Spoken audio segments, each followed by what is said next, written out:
ಕೇಳುಗರೆ ಕಾರ್ಯಕ್ರಮಕ್ಕೆ ಸ್ವಾಗತ.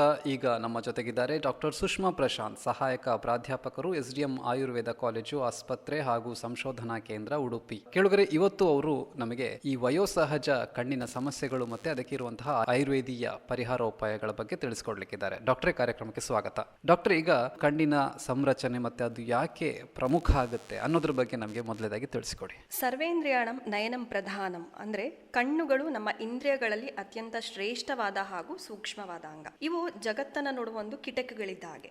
ನಯನೇನ ವಿನ ಸರ್ವೇ ಜ್ಞಾನಾನಿ ನಿಷ್ಫಲಾನಿ ಎಂಬ ತಾತ್ವಿಕ ಮಾತು ನೇತ್ರದ ಅಗತ್ಯತೆಯನ್ನು ಸೂಚಿಸುತ್ತದೆ. ಕಣ್ಣಿನ ಸಂರಚನೆ ನೇತ್ರ ಪಟಲ ಅಂದ್ರೆ ರೆಟಿನಾ, ಕಣ್ಣಿನ ಮಸೂರ ಲೆನ್ಸ್, ಕಾರ್ನಿಯಾ, ವಿಟ್ರಿಯಸ್, ದೃಷ್ಟಿನರ ಮುಂತಾದ ಅಂಗಗಳಿಂದ ಆಗಿದೆ. ಇವೆಲ್ಲ ಸಮರ್ಪಕವಾಗಿ ಕಾರ್ಯನಿರ್ವಹಿಸಿದಾಗ ಮಾತ್ರ ಉತ್ತಮ ದೃಷ್ಟಿ ಸಾಧ್ಯವಾಗ್ತದೆ. ಇನ್ನು ಈಗ ನಾವು ವಯೋಸಹಜ ದೃಷ್ಟಿ ದೋಷಗಳ ಬಗ್ಗೆ ಮಾತಾಡೋದಾದ್ರೆ ಅಂದ್ರೆ ಏನದು? ಈಗ ವಯೋಸಹಜ ದೃಷ್ಟಿ ದೋಷಗಳು ಅಂದ್ರೆ ಏನು, ಯಾವುವು, ಮತ್ತೆ ಅದಕ್ಕೆ ಯಾವೆಲ್ಲ ಕಾರಣಗಳಿರ್ತವೆ? ಈ ಮಾನವ ಜೀವನದ ಪ್ರಕ್ರಿಯೆಯಲ್ಲಿ ವೃದ್ಧಾಪ್ಯ ಒಂದು ಅವಿಭಾಜ್ಯವಾದ ಹಂತವಾಗಿದೆ. ವಯಸ್ಸಾದಂತೆ ದೇಹದ ಪ್ರತಿಯೊಂದು ಅಂಗದ ಕಾರ್ಯಕ್ಷಮತೆ ಕುಂಠಿತಗೊಳ್ತಾ ಹೋಗ್ತದೆ. ನೇತ್ರಗಳು ಇದಕ್ಕೇನು ಹೊರತಲ್ಲ. ಈಗ ವಯಸ್ಸು ಹೆಚ್ಚಾದ ಹಾಗೆ ದೃಷ್ಟಿ ದೋಷಗಳು, ಕಣ್ಣಿನ ಶುಷ್ಕತೆ ಇರಬಹುದು, ಅಥವಾ ಕಣ್ಣಿನ ಒತ್ತಡ, ಪೊರೆ ಸಮಸ್ಯೆ, ವೃದ್ಧಾಪ್ಯ ಸಂಬಂಧಿತ ಕಣ್ಣಿನ ನರಗಳ ಸಮಸ್ಯೆ ಇರಬಹುದು, ಗ್ಲಾಕೋಮಾ, ಇನ್ನು ಮಧುಮೇಹ ಸಂಬಂಧಿತ ಕಣ್ಣಿನ ಸಮಸ್ಯೆ ಮುಂತಾದವುಗಳು ಕಂಡುಬರ್ತದೆ. ಇದನ್ನ ನಾವು ವಯೋಸಹಜ ದೃಷ್ಟಿ ದೋಷಗಳು ಅಂತ ಹೇಳ್ತೇವೆ. ಇವುಗಳು ದೈನಂದಿನ ಜೀವನದ ಗುಣಮಟ್ಟವನ್ನ ದುರ್ಬಲಗೊಳಿಸುತ್ತದೆ, ಜೊತೆಗೆ ಮಾನಸಿಕ ಒತ್ತಡವನ್ನು ಸಹ ಹೆಚ್ಚಿಸುತ್ತದೆ. ಇತ್ತೀಚಿನ ಕಾಲದಲ್ಲಿ ಏನಾಗಿದೆ ಅಂದ್ರೆ ಅತಿಯಾದ ತಂತ್ರಜ್ಞಾನದ ಬಳಕೆ, ಯಂತ್ರಮಯ ಜೀವನ ಶೈಲಿ ಇರಬಹುದು, ತಪ್ಪಾದ ಆಹಾರ ವಿಧಾನಗಳಿಂದಾಗಿ ಈ ಕಣ್ಣಿನ ಸಮಸ್ಯೆಗಳು ಇನ್ನಷ್ಟು ಹೆಚ್ಚುತ್ತಾ ಇದೆ. ಆಯುರ್ವೇದದ ಪ್ರಕಾರ ಕಣ್ಣು ಪಂಚಮಹಾಭೂತಗಳಿಂದ ಕೂಡಿದೆ. ಪಿತ್ತದೋಷ ಕಣ್ಣಿನ ದೃಷ್ಟಿಗೆ, ವಾತದೋಷ ಚಲನೆಗೆ ಮತ್ತೆ ಕಫದೋಷ ಕಣ್ಣಿನ ದೃಢತೆಗೆ ಸಹಾಯ ಮಾಡ್ತದೆ. ವೃದ್ಧಾಪ್ಯದಲ್ಲಿ ವಾತದೋಷದ ಪ್ರಭಾವ ಇನ್ನಷ್ಟು ಹೆಚ್ಚಾಗಿ ವಾತದೋಷದ ಕಾರಣದಿಂದ ದೃಷ್ಟಿ ಕ್ಷೀಣತೆ ಉಂಟಾಗ್ತದೆ. ಈಗ ಈ ವಯೋಸಹಜ ಕಾಯಿಲೆಗಳು ಸಾಮಾನ್ಯವಾಗಿ ಯಾವ ವಯಸ್ಸಿನ ನಂತರ ಕಾಣಿಸಿಕೊಳ್ಳುತ್ತದೆ? ಸಾಮಾನ್ಯವಾಗಿ ಈ ಕಾಯಿಲೆಗಳು 40 ವರ್ಷ ಮೇಲ್ಪಟ್ಟು ಯಾವ ವಯಸ್ಸಿನಲ್ಲೂ ಕೂಡ ಬರಬಹುದು. ಡಾಕ್ಟರ್, ಈ ರೀತಿಯಾದಂತಹ ಕಣ್ಣಿನ ಕಾಯಿಲೆಗಳೇನಿದೆ, ಇದರ ಲಕ್ಷಣಗಳು ಏನಿರುತ್ತವೆ?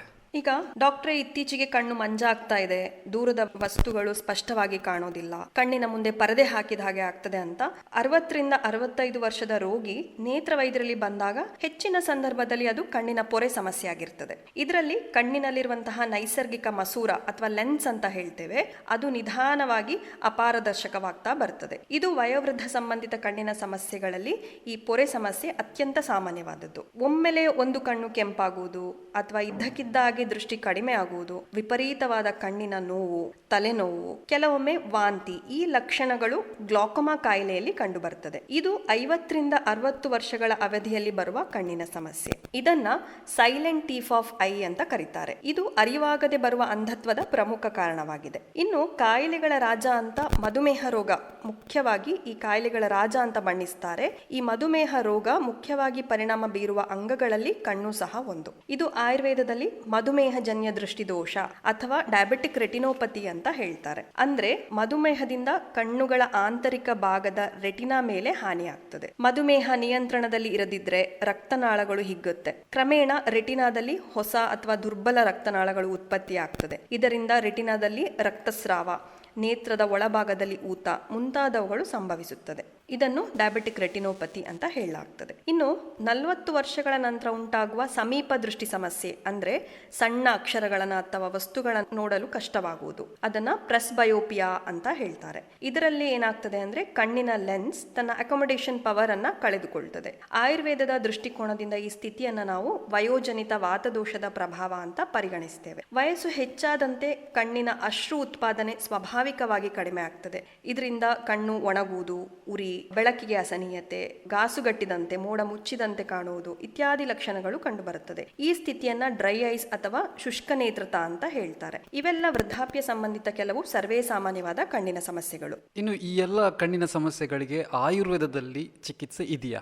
ಹೌದು. ಆಲೋಪತಿ ವೈದ್ಯ ಪದ್ಧತಿಯ ರೀತಿಯಲ್ಲಿ ಆಯುರ್ವೇದದಲ್ಲೂ ಸಹ ಕಾಯಿಲೆಗಳಿಗೆ ಅನುಗುಣವಾಗಿ ಬೇರೆ ಬೇರೆ ವಿಭಾಗಗಳಿವೆ. ಇನ್ನು ಕಣ್ಣಿನ ಸಮಸ್ಯೆಗೆ ಪ್ರತ್ಯೇಕವಾದ ಶಾಲಾಕ್ಯ ತಂತ್ರ ಅನ್ನುವ ವಿಭಾಗ ಇದೆ. ಇದರ ಅಡಿಯಲ್ಲಿ ಕಣ್ಣಿನ ಕಾಯಿಲೆಗೆ ಅನುಗುಣವಾಗಿ ಬೇರೆ ಬೇರೆ ರೀತಿಯ ಆಯುರ್ವೇದಿಯ ಚಿಕಿತ್ಸೆಗಳನ್ನ ಮಾಡಲಾಗ್ತದೆ. ಈಗ ಈ ವಯೋಸಹಜ ಕಣ್ಣಿನ ಸಮಸ್ಯೆಗಳೇನಿದೆ, ಇದಕ್ಕೆ ಯಾವ ರೀತಿಯಾಗಿ ಚಿಕಿತ್ಸೆಯನ್ನ ನೀಡಲಾಗುತ್ತೆ ಆಯುರ್ವೇದದಲ್ಲಿ? ಕಣ್ಣಿಗೆ ಸೂಕ್ತವಾಗುವಂತ ವಿಶಿಷ್ಟವಾದ ಕೆಲವು ಸ್ಥಾನಿಕ ಚಿಕಿತ್ಸೆಗಳು ಆಯುರ್ವೇದದಲ್ಲಿ ಇದೆ. ಇದನ್ನ ಕ್ರಿಯಾಕಲ್ಪ ಅಂತ ಹೇಳ್ತಾರೆ. ಮುಖ್ಯವಾಗಿ ಅದರಲ್ಲಿ ನೇತ್ರ ತರ್ಪಣ, ಪುಟ್ಟಪಾಕ, ಸೇಕ, ಆಶ್ಚೋತನ, ಅಂಜನ, ಪಿಂಡಿ, ಬಿಡಾಲಕ ಅಥವಾ ನಸ್ಯ, ಶಿರೋಧಾರ ಮುಂತಾದ ಚಿಕಿತ್ಸೆಗಳು ಕಾಯಿಲೆಗೆ ಅನುಗುಣವಾಗಿ ನುರಿತ ಆಯುರ್ವೇದ ಕಣ್ಣಿನ ವೈದ್ಯರ ಸಲಹೆಯೊಂದಿಗೆ ಪಡೆದುಕೊಳ್ಳಬಹುದಾಗಿದೆ. ಇನ್ನು ವಮನ, ವಿರೇಚನ ಮುಂತಾದ ಶೋಧನ ಕರ್ಮಗಳಿವೆ. ಕಣ್ಣಿನ ಸಮಸ್ಯೆಗೆ ಅನುಗುಣವಾಗಿ ಅತ್ಯುತ್ತಮವಾದ ಆಯುರ್ವೇದಿಯ ಐ ಡ್ರಾಪ್ಸ್ಗಳು ಸಹ ಇವೆ. ಪೊರೆ ಸಮಸ್ಯೆ ತಡೆಗಟ್ಟಲು ಅಥವಾ ಮಧುಮೇಹದಿಂದ ಆಗುವ ಕಣ್ಣಿನ ಸಮಸ್ಯೆಗಳನ್ನು ತಡೆಗಟ್ಟಲು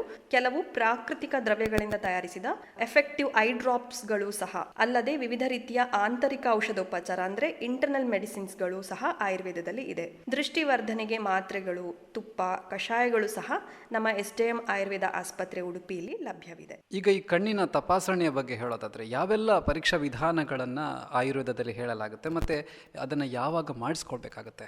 ಸಾಮಾನ್ಯವಾಗಿ 40 ವರ್ಷ ಮೇಲ್ಪಟ್ಟವರಲ್ಲಿ ಉಂಟಾಗುವ ದೃಷ್ಟಿ ಸಮಸ್ಯೆಗಳಿಗೆ ದೂರದೃಷ್ಟಿ ಅಥವಾ ಸನಿಹ ದೃಷ್ಟಿ ಪರೀಕ್ಷೆ ಅಂತ ಹೇಳ್ತಾರೆ, ವಿಷನ್ ಟೆಸ್ಟಿಂಗ್ ಅಥವಾ ಆಟೋಮೇಟೆಡ್ ರಿಫ್ರಾಕ್ಟೋಮೆಟ್ರಿ, ಸ್ಲಿಟ್ ಲ್ಯಾಂಪ್ ಬಯೋಮೈಕ್ರೋಸ್ಕೋಪಿ ಮುಂತಾದ ಪರೀಕ್ಷೆ ಮಾಡಬೇಕಾಗ್ತದೆ. ಗ್ಲಾಕೋಮಾ ಪತ್ತೆಗಾಗಿ ನಾನ್ ಕಾಂಟ್ಯಾಕ್ಟ್ ಟೋನೋಮೀಟರ್ ಮೂಲಕ ಕಣ್ಣಿನ ಒತ್ತಡ ಪರೀಕ್ಷೆ, ಮಧುಮೇಹಿಗಳಲ್ಲಿ ವರ್ಷಕ್ಕೊಮ್ಮೆ ಆದ್ರೂ ರೆಟಿನಾ ಅಥವಾ ದೃಷ್ಟಿನರದ ಪರೀಕ್ಷೆ, ಇನ್ನು ಶುಷ್ಕ ನೇತ್ರ ಪತ್ತೆಗಾಗಿ ಶಿಮ್ಮರ್ಸ್ ಟೆಸ್ಟ್, ಟೀಬರ್ಟ್ ಟೆಸ್ಟ್ ಗಳನ್ನ ಮಾಡಲಾಗ್ತದೆ. ಕಂಪ್ಯೂಟರೈಸ್ಡ್ ಐ ಟೆಸ್ಟಿಂಗ್ ಮೂಲಕ ಕನ್ನಡಕದ ಪವರ್ ಟೆಸ್ಟಿಂಗ್ ಅನ್ನು ಸಹ ಮಾಡಲಾಗ್ತದೆ. ಈ ಎಲ್ಲಾ ಸೌಲಭ್ಯಗಳು ಉಚಿತವಾಗಿ SDM ಆಯುರ್ವೇದ ಆಸ್ಪತ್ರೆಯಲ್ಲಿ ಲಭ್ಯವಿರುತ್ತದೆ.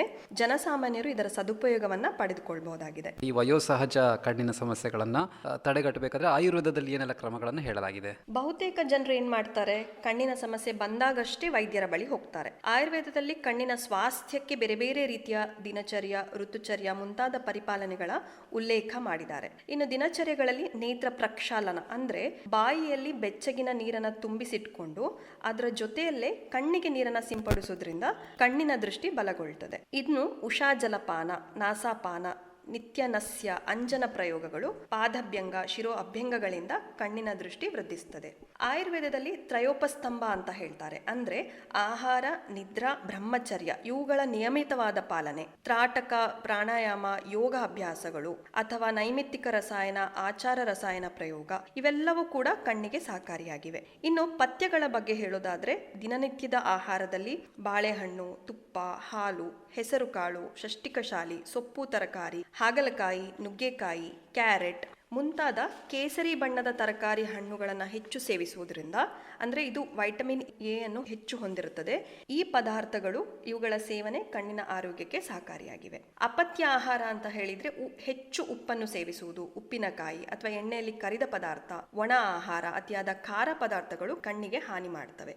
ಜೀವನ ಶೈಲಿಯಲ್ಲಿ ನಿಯಮಿತವಾದ ನಿದ್ರೆ, ಕೆಲಸದ ಮಧ್ಯೆ ರೂಲ್ ಆಫ್ 20 ಅಂತ ಹೇಳ್ತಾರೆ, ಅಂದ್ರೆ 20 ನಿಮಿಷಗಳಿಗೊಮ್ಮೆ 20 ಸೆಕೆಂಡ್ ಕಾಲ 20 ಮೀಟರ್ ದೂರದ ವಸ್ತುವನ್ನು ವೀಕ್ಷಿಸಬೇಕು ಹಾಗೂ 20 ಸಲ ಕಣ್ಣನ್ನು ಮಿಟುಕಿಸೋದ್ರಿಂದ ಕಣ್ಣಿನ ಸಮಸ್ಯೆಗಳನ್ನು ತಡೆಗಟ್ಟಬಹುದು. ಡಾಕ್ಟರ್, ಈಗ ಇನ್ನು ಈ ಒಂದು SDM ಆಯುರ್ವೇದ ಆಸ್ಪತ್ರೆ ಏನಿದೆ, ಇಲ್ಲಿ ಯಾವ ರೀತಿಯಾದಂತಹ ಸೌಲಭ್ಯಗಳು ವಿಶೇಷವಾಗಿ ಕಣ್ಣಿಗೆ ಸಂಬಂಧಿಸಿದ ಹಾಗೆ ಇವೆ? ನಮ್ಮಲ್ಲಿ ಹೊರರೋಗಿ ವಿಭಾಗ 10ರಲ್ಲಿ ಕಣ್ಣಿಗೆ ಸಂಬಂಧಿಸಿದ ಸಮಸ್ಯೆಗಳಿಗೆ ಚಿಕಿತ್ಸೆಯನ್ನು ನೀಡ್ತಾರೆ. ಇದರ ಅಡಿಯಲ್ಲಿ ಕಣ್ಣಿನ ಪೊರೆ ಸಮಸ್ಯೆಗೆ ಉಚಿತ ಪರೀಕ್ಷೆ ಹಾಗೂ ರಿಯಾಯಿತಿ ದರದಲ್ಲಿ ಪ್ರತ್ಯೇಕ ಸುಸಜ್ಜಿತ ಕಣ್ಣಿನ ಶಸ್ತ್ರಾಗಾರದಲ್ಲಿ ಪೊರೆ ಶಸ್ತ್ರಕರ್ಮದ ಸೌಲಭ್ಯವಿದೆ. ಆಕರ್ಷಣೀಯ ಹಾಗೂ ಕೈಗೆಟುಕುವ ದರದಲ್ಲಿ ವಿವಿಧ ಬಗೆಯ ಕನ್ನಡಕಗಳ ಸೌಲಭ್ಯಗಳು ಕೂಡ ನಮ್ಮಲ್ಲಿ ಇದೆ. ಇನ್ನು ಕಣ್ಣಿನ ದೃಷ್ಟಿವರ್ಧನೆಗೆ ಉಚಿತವಾಗಿ ಕಣ್ಣಿನ ವ್ಯಾಯಾಮ ತರಬೇತಿ ಸಹ ನಾವು ನೀಡುತ್ತೇವೆ. ಡಾಕ್ಟರ್, ಇನ್ನು ಕಡೆಯದಾಗಿ ಈ ಕಣ್ಣಿನ ಆರೋಗ್ಯದ ಬಗ್ಗೆ ನಮ್ಮ ಕೇಳುಗರು ಏನನ್ನ ತಿಳ್ಕೊಂಡಿರ್ಬೇಕು ಅಂತ ಹೇಳ್ತೀರಾ ತಾವು? ಕಣ್ಣುಗಳ ಆರೋಗ್ಯವನ್ನ ಕಾಪಾಡೋದು ಪ್ರತಿಯೊಬ್ಬರ ಆದ್ಯ ಮುಖ್ಯವಾದ ಕರ್ತವ್ಯವಾಗಿದೆ. ಕಣ್ಣಿನ ಆರೋಗ್ಯದ ಬಗ್ಗೆ ನಿರ್ಲಕ್ಷಿಸದೆ ನಿಯಮಿತವಾಗಿ ಪರೀಕ್ಷೆ ಮಾಡಿಸಿಕೊಳ್ಬೇಕು. ಸರಿಯಾದ ಆಹಾರ, ವಿಹಾರ ಹಾಗೂ ಆಯುರ್ವೇದಿಯ ಚಿಕಿತ್ಸೆ ಮೂಲಕ ದೃಷ್ಟಿಯನ್ನ ಉತ್ತಮವಾಗಿಡಬೇಕು. ಈಗಾಗಲೇ ತಿಳಿಸಿರುವ ಕ್ರಮಗಳು, ವಿಧಾನಗಳು ರೋಗಿಯ ಪ್ರಾಕೃತಿಕ ದೇಹ ಸಂಯೋಜನೆ ಅಂದ್ರೆ ಪ್ರಕೃತಿ ಅಂತ ಹೇಳ್ತಾರೆ, ವಯಸ್ಸು ಅಥವಾ ಸ್ಥಿತಿಯನ್ನು ಅನುಸಾರವಾಗಿ ಆಯ್ಕೆ ಮಾಡಲಾಗ್ತದೆ. ಸದಾ ಆಯುರ್ವೇದ ವೈದ್ಯರ ಮಾರ್ಗದರ್ಶನದಲ್ಲಿ ಮಾತ್ರ ಈ ಚಿಕಿತ್ಸೆಯನ್ನ ತೆಗೆದುಕೊಳ್ಬೇಕು ಅಂತ ನಾನು ಸಲಹೆ ನೀಡ್ತೇನೆ. ಇನ್ನು 40 ವರ್ಷ ಮೇಲ್ಪಟ್ಟವರು ವರ್ಷಕ್ಕೊಮ್ಮೆ ಕಣ್ಣಿನ ಪರೀಕ್ಷೆಯನ್ನ ಮಾಡಿಸಬೇಕು. SDM ಆಯುರ್ವೇದ ಆಸ್ಪತ್ರೆ ಉಡುಪಿಯಲ್ಲಿರುವ ಕಣ್ಣಿನ ವಿಶೇಷ ಸೌಲಭ್ಯಗಳ ಸದುಪಯೋಗವನ್ನ ಜನಸಾಮಾನ್ಯರು ಪಡೆದುಕೊಳ್ಬೇಕು ಅಂತ ನಾನು ಈ ಮೂಲಕ ಆಶಿಸ್ತೇನೆ. ಧನ್ಯವಾದಗಳು ಡಾಕ್ಟ್ರೆ.